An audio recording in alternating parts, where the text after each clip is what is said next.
welcome to another episode of I'm Trying and True. Yesterday's affect tomorrow's.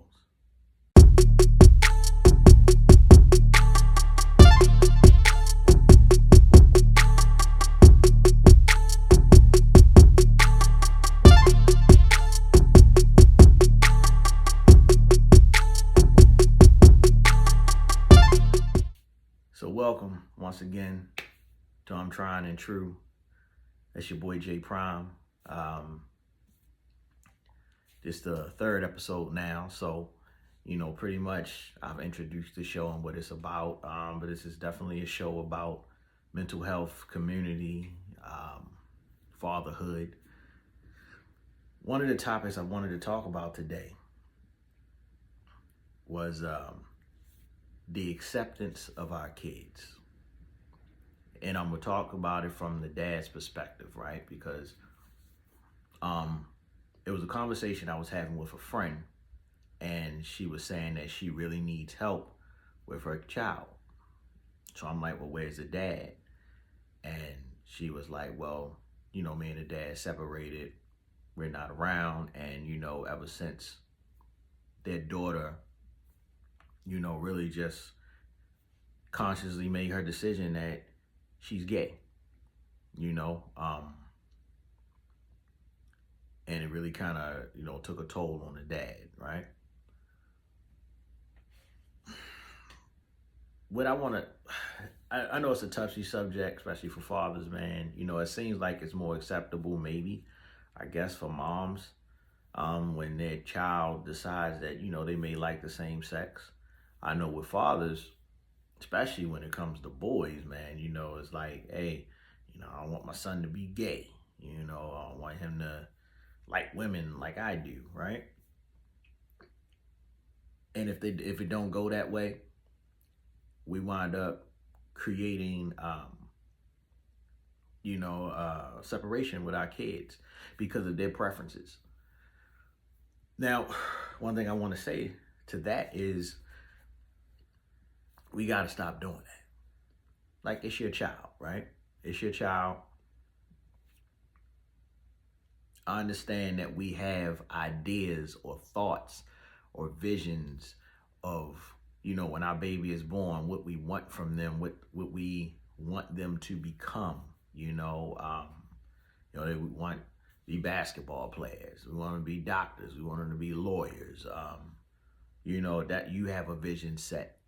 But honestly, that's your vision for that child, right? And you can do everything to put that kid in play, to work on those things. You see that your kid may pick up a basketball, like the basketball. There's nothing wrong with nurturing those skills to see how far they go, right? But we got to stop being disappointed and letting that disappointment create a prejudice and separate you from your seed. It's like very corny. That's still your child regardless of whatever they decide to do with their life. Long as they're not out here hurting anybody, and robbing, stealing, killing, and, if that's what you want for your child, and you can be around your child with that, hey, that's up to you. That's your opinion. I can't judge you on that either. But one thing I can say I do not agree with is how we, because of sexual preferences or, say your job, you work in a certain capacity, and because your kid is not following what you do, you shut down, you get mad, and you separate yourself. I actually have a family member going through that with my cousin and his father. I understand it. From looking at my uncle's point of view, he's like, hey man, me and his mother, we do this, they do that. Their life is good. They live a pretty good life, career driven, jobs. Been with the jobs for, I don't even know how long my aunt been on her jobs. Been probably just as old as I am. I'm 41. And the work my uncle does, he's been doing that work, like welding work and stuff for a very long time, probably 20 some, 30 some years maybe. And my cousin's a hustler. You know, he gets up, and not a hustler in a bad way. He gets up, do his thing every day. He don't ask much from anybody.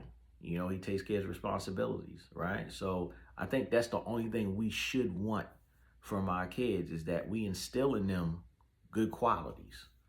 But they still have to live their own life and they walk their own journey. We cannot be upset or try to dictate what they do, especially as they grow up and they go into adulthood. You know, one thing about it, they're getting older, you're getting older, instilling them what they need. But once they start getting a certain age, you start being a coach. You know, you really start being a coach. Like my oldest daughter, she's 22. I can't tell her what to do and what not to do. All I can do is advise. She calls me up, "Hey, Dad, man." She called me father. "Hey, Father, I got a question. I need to know this." And that's the greatest feeling. You should really appreciate that feeling, that your child is calling you. This young woman or young man that you raised, you took part in raising because you're supposed to do it together, seeks out counsel, advice from you. And they're not going out getting it from untrusted source, because one thing, is hard to get advice from people that are no further than you are. You know, so you are the elder in the situation. So your child coming to you, like when my daughter comes to me and asks for advice, it's a great feeling. And I give her the best advice based off of my experiences. You know, and I give her both sides. I give her all different angles. But it's ultimately up to her what she wants to do. And it works out great. It works out great. She has to walk her own path, right? It's on her. But with the acceptance part, you know, with us dads, and especially when it comes to, we'll keep it on the gender thing for a minute. I notice it's really hard for fathers to accept that. I have a few friends that, and it's both sides, they girl and son and daughter. Different situations where they just don't, you know, they don't like it. And it's for whatever reason, you know, it could be religious. I totally understand, you know, I understand your stance on it. I understand it, but let's really look at it if it's right, because it's still your child. That's what they choose to do with their personal life. That's their business. It's really none of your business, especially when they're older. You should want to keep the connection with your kids. Because ultimately, what that does do, it starts creating certain issues, trust issues, abandonment issues. You know, let's talk about the mental side of things. Like when you separate yourself from your child, like again, this child, when they're born, they're coming to you for everything. You know what I mean? You're feeding them, you're clothing them, you're kissing boo-boos and scrapes. And then when they start making decisions with their life, you separate yourself. I talked about that in another, I think in the previous episode. You separate yourself and you disconnect from the friend-loving part, the nurturing part of the relationship, which becomes, as later on, gets more important, you know? So you distance yourself because of their preferences. But really, Dad, it's not your business. You know, that's what they choose to do that's what they want to do for their love life, their relationships. You know, figure out another way, especially if it's a young man, you know, that grows up to be, you know, say he likes boys. I mean, I have a son, right? My son is 3. I have a son, and I'm saying this, and it's going to be on YouTube, and I'm being transparent. I definitely would appreciate if my son liked women, right? I like women. But if he came up and he was like, hey, Dad, I want to talk to you, because also it is a little bit, it's a tender situation when your son is coming to you as a man, your father, and he knows the relationships you have, or have had or are in, and it's with a woman, and he says, hey, Dad, I really like somebody. Okay, and I know you gonna be like, yeah, all right. What she look like? What's her name? And then he says, well, it's not a she, it's a he. If it was me, it would be shocking. It would be shocking. But you got to step out of you, because this is not you. That child, even though he has your DNA, he's not you, right? He's not you. So if my son was to come to me, I would take a step back for a second, because I'm be like, damn, all right, well, I get it.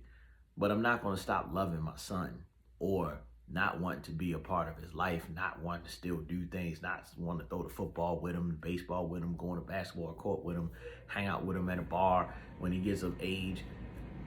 Whatever the case may be, our social interactions and our consistency of love and trust would not stop because of what he chooses to do with his personal and love life. I don't have no control over that. Now, the one thing, like the same thing I told my daughter, I'm going to tell him, hey, look, don't bring nobody around me right now.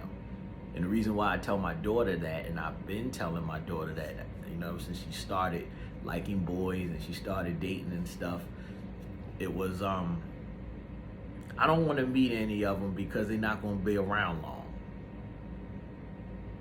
And I say that, and I'm not being ignorant, but it's just the truth of the matter. How many, especially in that young love stage, how many boyfriends and girlfriends you done had, through your lifetime? So I always tell my daughter, when something gets really serious, and I mean serious, like, yo, take your time. This is me giving a little bit, maybe some relationship advice. Take some time, right? Even now at your adulthood, I'm gonna say this, and I hope it registers. Take your time, right? I always give this analogy that your best friend didn't become your best friend overnight. Whoever you consider your best friend did not become your best friend overnight. It was a lot of trials and tribulations. It may have been some arguments, some disagreements, support to make sure that, we got a strong foundation, and there's love. You've been there for me through thick and thin.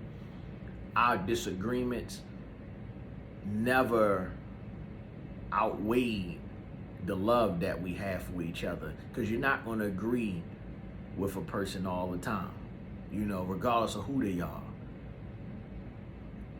But to bounce back and y'all just pick right back up, and then you look at how many times and how long that's been going on, you be like, yo, damn, yeah, that's my best friend. That's my brother.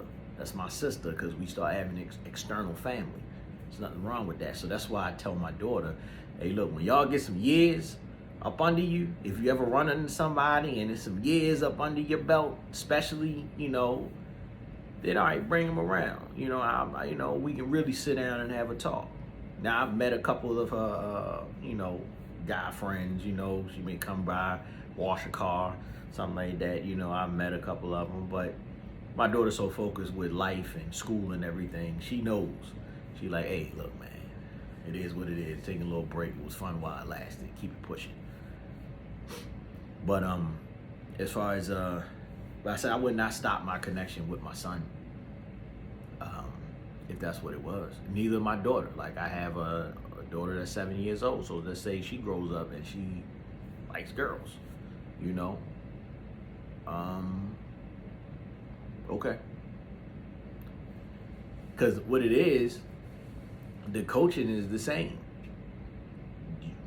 Your kids should be comfortable asking you relationship questions, sex questions. Of course, you set your boundaries on how the question is asked or how open you can be with the topic, but it still should be something that your kids can come to you and talk to you about. And it may be difficult as well, especially for guys, and you have a son, and you can't, certain things that you just like, all right, look, man, I can't relate to that because I'm heterosexual. So, it's different. But the mental, the mind, the heart, those type of questions, you can really give some advice on. Whether you've been in successful relationships or not, because I hear that too. People say, hey man, you ain't never been in a successful relationship. How you know about stuff and this, that, and the third, man? Well, sometimes the ones that are not in something is reasons why they're not in something. World perception, because times have changed. People are different, values are different. So, we are definitely, it's times are different, but that's not, we'll talk about relationship stuff later. The main thing was acceptance of the kids, right? So we'll stick on it because I know I can kind of go off and start talking about other stuff. ADHD, I guess, kicks in. But no, always accept your kids. That is also contributes to community, right? Sometimes, community isn't outside your door. Community is in your house. You have your own community, your own kingdom, your own castle.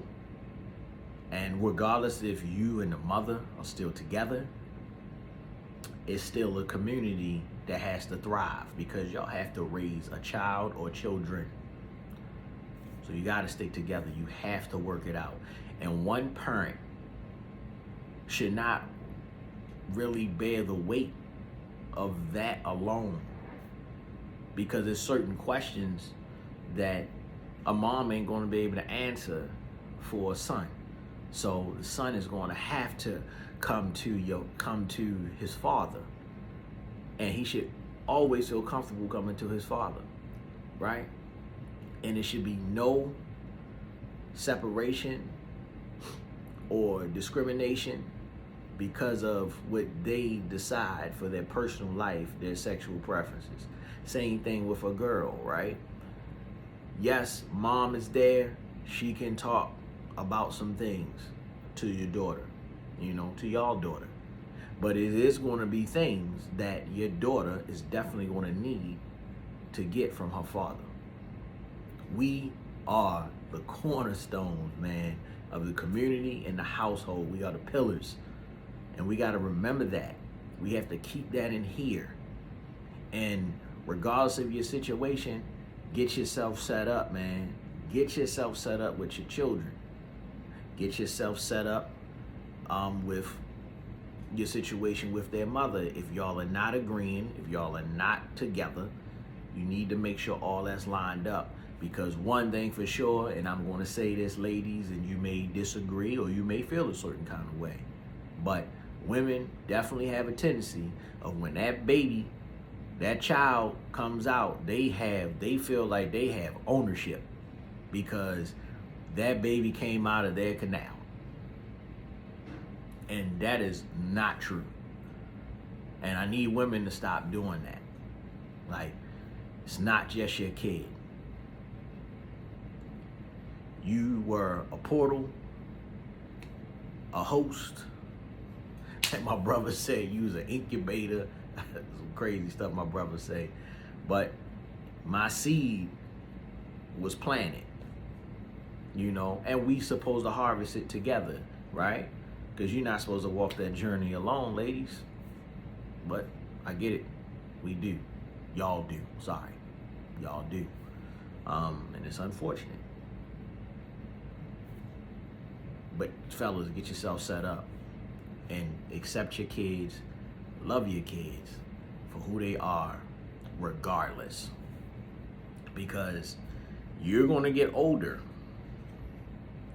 and as much as if you were involved in their life as you should be, or have you should have been in their developmental stages, you're going to need them when you get older. And that's, I guarantee you, and I don't never want to feel that way, but I've witnessed it, to where guys grow old and they die. They're ill, they're sick, they're dying. And the child don't want nothing to do with them because of how he treated the child, how he treated his son, how he treated his daughter. All because of stuff like, hey man, I don't like the fact that my son is gay. Or I don't like the fact that my son ain't, he's not a bus driver like I'm a bus driver. You know what I mean? Like, yo, stop putting you and your kids. Like, one thing me and one of my partners was talking about with my homeboy. And when I say partners, you know, make sure, because I know how it is today, you gotta make sure you're clear with your words, right? That's, when I say partners, that's just something I say, but it's a brother of mine. He was like, man, you know, starting a business, right? Like, we, you know, your parents, let's say your parents started a business. Well, let's just say you started a business, and in your mind, you like, yeah, man, when the business is growing, hey, my son or my daughter, they the heir to this, right? They want to take it over. That's your vision for their life. But say that they don't want the business. You can't get mad. That was your dream. That was your vision of something that you wanted to build for yourself. They may not want to be in whatever business that you didn't create it. Like, when I was growing up, my father had a dry cleaning business. I don't want to be, I worked for him, but if he would have kept that dry cleaning business, I had no interest in dry cleaning. None. So I wouldn't have did it. So we can't get mad about that kind of stuff either, man. You just got to accept your kid. And let's say this on the flip side. Say your kid is, say your kid is out there just doing all the wrong stuff, right? So you're growing up, they're making them poor, horrible human being decisions, right? Now, that's a different story. There's definitely some lines there, because you just like, hey, look, I can't be involved. I don't want to be around you while you doing that foolishness, or you involved in that foolishness, because it couldn't come to my door. But I still love you, right? I still love you. Don't ever think that. You can still call me. Hey, you can possibly still come by, but you accepted them for what they're doing, and the love is still there, and they just need to know that. But then they also need to know, like, hey, that kind of stuff I can't be involved in. You know, like, if it's something that they're doing that could cause harm to you or your home, then yes, absolutely, I agree with a separation in a sense, for safety reasons, you know. But the love is still there. I just can't really be involved or be around you for it. And they have to respect that. They have to respect that. But career choices, like professional career choices, because I mean, that is also a career choice. Professional career choices, where you get a W-2, or you're a 1099, or you your own business, and you are legal. You know, it's a set legal business decisions. Sexual preferences, none of that should cause any discrimination. And I really wholeheartedly feel that way. None of that should cause a discrepancy or create distance. So that's just my take on it, man. Acceptance. Accept your kids for regardless. Love them. Be there for them. Work out your situations with your baby mothers, your ex-wives, whatever the case may be. Work out that situation, because fellas, you do have just as much rights as they do. They do not own the child, so but you just got to set yourself up, and all that You know, I've said this before, all that starts in the hospital. When the baby's born, DNA tests, custody, all that stuff should be established, whether you're together or not. And there's no disrespect. And women have to understand that. And I'll say it again, women, you have to understand that. If I'm signing a birth certificate, that's a federal document. To my understanding, that's a federal document. So why can't we have more federal documents assisting with this federal document? So ladies, you can't take it as disrespect. And fellas, take care of your business. So once again, it's your boy J Prime. I'm trying and true. Yesterday's affect tomorrow. Peace.